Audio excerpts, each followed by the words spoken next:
What's up? In this video, I want to talk about momentum in sales. How do you keep it? How do you lose it? And how do you get it back? This is just a friendly reminder that I do have a sword, okay? It really helps in sales if you have a sword, but enough of that. So sales is not like any other profession out there. If you go and you're like an engineer, like you can take a month off and probably go back and still do your work. Same as like a doctor, you can take these breaks and stuff, but in sales, momentum is everything. Like the easiest time to make a sale is when? Right after you made another one. And so what most people do, I found, like I want to talk about how to lose it first, because I've fallen into this pattern and trap so many times, it's like mind-boggling. What I used to do is I would go and I would have like my best month ever. I'd make the most amount of money, and then what do you think happens then? You start partying. You're like, yeah, I'm the best. Like your team is like carrying you around your shoulders and you're like, I'm the shit. And you just go off and you get drunk for the weekend, or you do God knows what. Maybe you go on a trip. You take a week off. I see this all the time with business owners that I coach. They do the exact same thing. So it's not just salespeople, but it's also business owners. Now, momentum, you have to understand, it has its own force. It's its own power. Like when you're in momentum, like those are the times it feels like every single person's closing. It's like boom, boom, boom, boom, boom. Sales is so easy.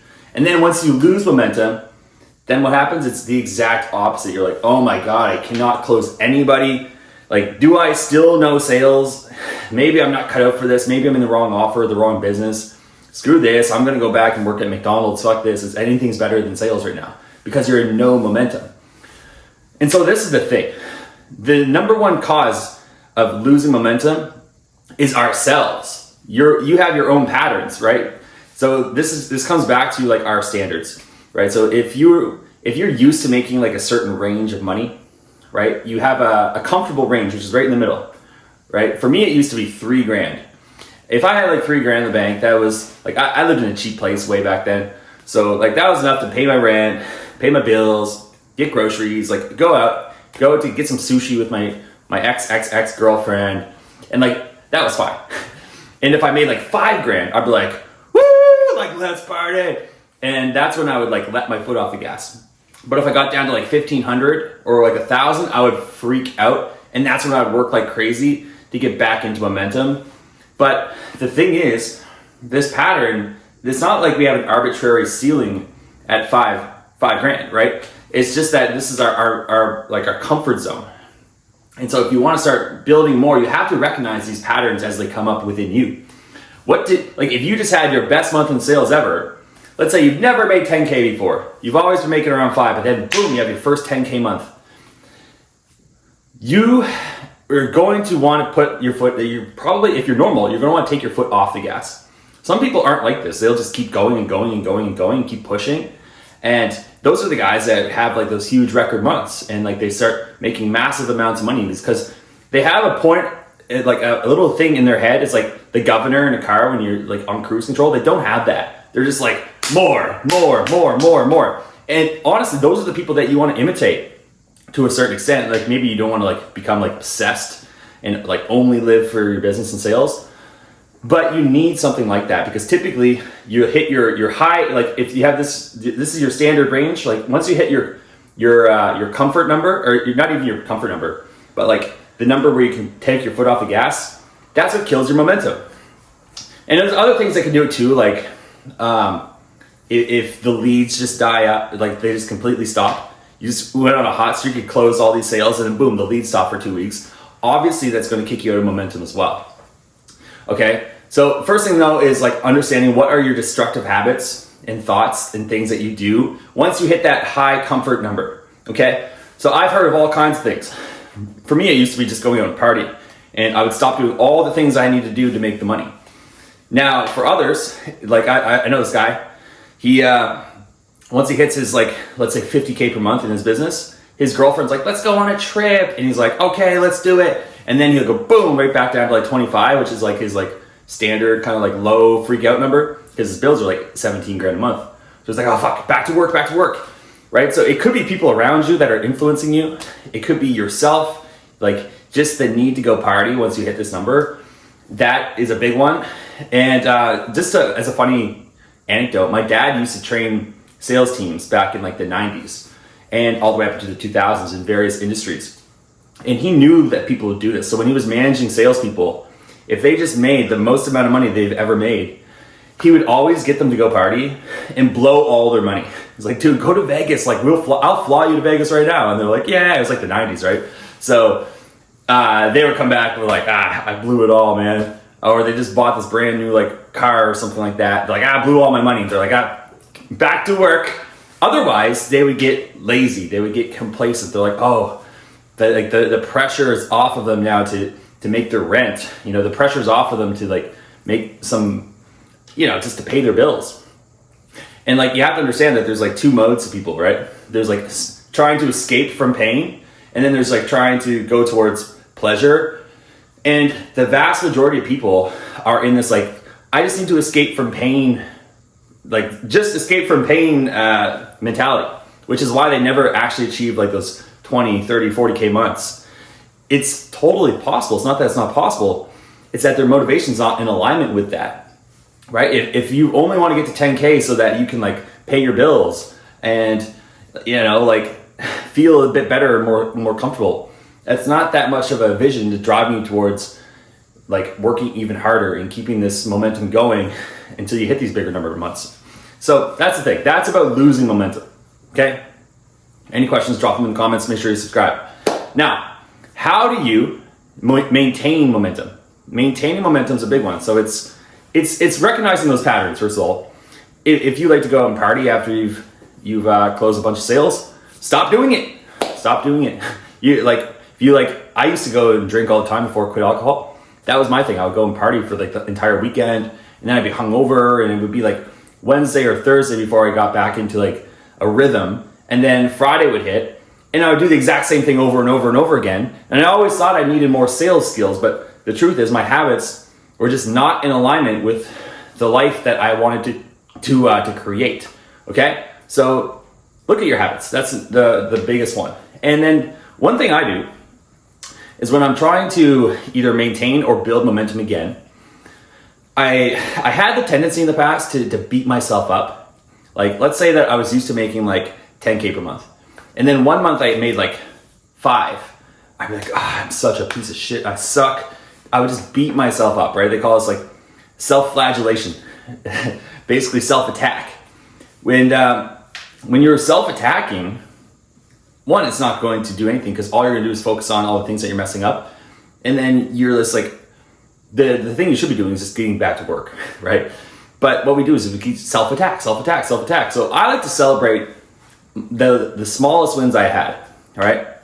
I'm like, you know what? I had a good call with that guy. You know what? Oh, I made a sale. Let's go. I didn't make 10K, but hell yeah, I made one sale. I start celebrating like my little wins as much as I do my big wins. And I keep doing that every single morning. And I write down, I have a little journal. I kind of like think about all the most amazing things that's happened to me. And both in the past and in the near past, And then I write down the things I'm grateful for. Little wins, people I have in my life, the things I have in my life. I write that shit down. And then I write, what am I most excited for? The next 3 things I'm most excited for coming up very soon. So for example, a shameless pitch here is I'm launching this new sales community. I'm gonna have like a Google Doc. Anyway, put that in the bio. But I'm excited for that. I'm excited for a few other things, right? And I think about this stuff, and it helps get me into a state of like, I don't want to call it abundance, but it's basically like abundance, right? Like I know that when you're starting to go on a losing trajectory, you start to lose momentum. The fix is to fix where are you focused, right? So you can either focus on all the good things that are going to happen, or you can focus on all the bad things that are going to happen. And most people, they start focusing on all the bad things that are going to happen, and we always get what we focus on, right? This is like, oh no, it's happening. It's like, well, bro, like focus on what can go right. Focus on how this next call is going to close, and then make it happen. And then focus on, just keep doing that. You would be surprised that that alone will help you close more sales. And really, that's it. So it's like, it's not rocket science getting back into momentum. You basically just start celebrating tiny wins. You try to double your high score. You know, I made a sale last week. Let me see if I can make 2 this week. You know what? I made one sale a day. Let me see if I can make 2 a day. You know, I got a split pay. Let me see if I can get a pay in full. And then you're like, hell yeah, you celebrate every time you do it, and you mark your next one. Okay, I did 10 sales last month. Let's see if I can do 20 this month. Or like, maybe that's like too big of a jump, but let's see if I can do 12 this month. Oh, I did it. Yeah, hell yeah. Let's see if I can do 15. Boom. Okay, cool. Let's see if I can do 20. And you stack and stack and stack and stack and stack every single month. And you just keep going. And what you don't do is you do not do anything that takes your foot off the gas once you're winning. And then the biggest thing that I want to leave you with is when we are in momentum, what am I actually talking about? Think of this. What does it actually mean? Like, why are you so much more likely, I can't even talk, to close people right after your last sale? It's because of one thing. It's because your belief is very high at that point. Okay, you have a very high level of conviction. And naturally, let's say you close a sale and then you don't have a call for 2 weeks. That typically shrinks for people. It goes it's like a gas tank. It's slowly going lower. And then every time you hear a no on a call, if you don't know how to like prevent this, that also drops your belief and your conviction. Before long, your conviction is very low, and then you're getting on calls, nobody's buying. And it's because you have no conviction, right? So that's like when you're at the low point in the momentum cycle, you have the lowest amount of conviction.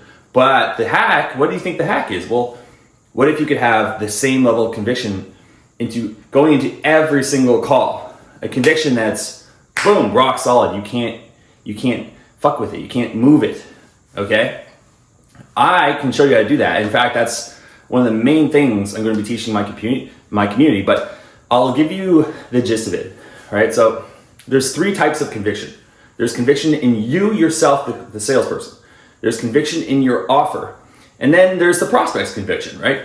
And so if you think about it like a math equation, it's like big C, conviction with like a little c is like, there's like I guess big C with a little s would be like self-conviction. And then big C with the O would be like your offer conviction. And then big C with the P is your prospect's conviction. And all these things equal cash. And here's what I want you to understand about just generating conviction within yourself. The way that I think about it is like this. I know that in my heart of hearts, I'm a good person. I'm an ethical person. I'm here to help this person. I know that. I am what's called I'm not a variable. I'm a constant in this equation, right? Like, I know if I show up in that right headspace with the right intentions, I don't have to worry about me, right?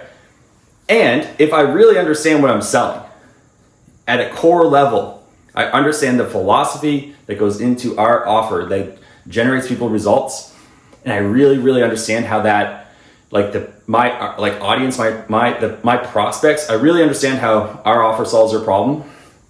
Well, then that becomes a constant as well. If we're talking about algebra here, right? I won't get too complicated on you with math and stuff, but the only thing which is a variable in this equation really is the other person, right? When you think about this, right? And so here's the thing, like whoever has the most amount of conviction wins in the sale. They either have more conviction in the reasons not to buy, or you have more conviction in the reasons why they should. All you gotta do is transfer that conviction into the person. You have to basically get that person to see the world in the same way that you do. Like, you have to get them to believe the same things that you do, have the same perspective, the same frame, and really just from there, all you gotta do is just make it a simple offer, right? But most of the sales is getting the people into the mindset where they see the same world as you, right? They see their problems the same way as you do. Their beliefs about taking action and making decisions, they have the same ones as you. And if you can do that, like, sales becomes very, very, very easy. In fact, like, conviction is, it's no longer even like an issue that is going to come up. We're like, oh, I gotta like pump myself up before this call. It's no longer a thing, because it shouldn't be. It really shouldn't be. It's like most people, the way that they get conviction is through external things, right? But they don't know about the philosophy of their offer. What they know about is their sales script.